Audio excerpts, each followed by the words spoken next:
ಅನೈತಿಕ ಸಂಬಂಧ ಪ್ರಶ್ನಿಸಿದ್ದಕ್ಕೆ ಚಾಕು ಇರಿದ ಪಾಪಿ.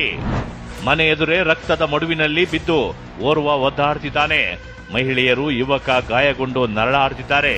ಅಷ್ಟಕ್ಕೂ ಇಲ್ಲಾಗಿದ್ದೇನೆಂದ್ರೆ, ಫೋಟೋದಲ್ಲಿ ಕಾಣ್ತಿರುವ ಇವನು ಅಜರುದ್ದೀನ್, ನೆಲಮಂಗಲದ ಸೊಂಡೆಕೊಪ್ಪ ನಿವಾಸಿ. ಮದುವೆಯಾಗಿದ್ರು ಬೇರೊಬ್ಬಳ ಜೊತೆ ಅಜರುದ್ದೀನ್ ಅಕ್ರಮ ಸಂಬಂಧ ಇಟ್ಕೊಂಡಿದ್ದಂತೆ. ಅನೈತಿಕ ಸಂಬಂಧ ಪ್ರಶ್ನಿಸಿದ್ದಕ್ಕೆ ಪತ್ನಿ ಮಮತಾಜ್, ಅತ್ತೆ ಶಬೀನಾ, ಬಾಮೈದ ಅರ್ವಜ್ಗೆ ಚಾಕು ಇರಿದಿದ್ದಾನೆ. ದಾಳಿ ಮಾಡಿ ಎಸ್ಕೇಪ್ ಆಗ್ತಿದ್ದಂತೆ ಕೂಡಲೇ ಅಜರುದ್ದೀನ್ನನ್ನ ಹಿಡಿದು ಪತ್ನಿ ಸಂಬಂಧಿಕರು ಮಾರಣಾಂತಿಕವಾಗಿ ಹಲ್ಲೆ ನಡೆಸಿದ್ದಾರೆ. ಅಜರುದ್ದೀನ್ನನ್ನ ಮಾದನಾಯಕನಹಳ್ಳಿ ಪೊಲೀಸರು ವಶಕ್ಕೆ ಪಡೆದು ವಿಚಾರಣೆ ನಡೆಸಿದ್ದಾರೆ.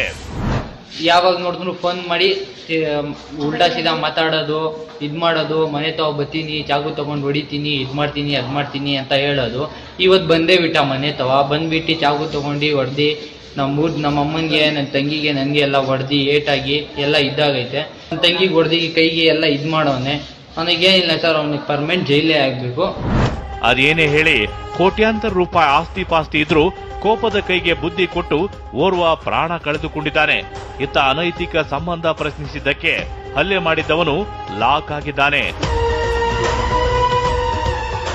ಮೂರ್ತಿ ಬಿ, TV9, ನೆಲಮಂಗಲ.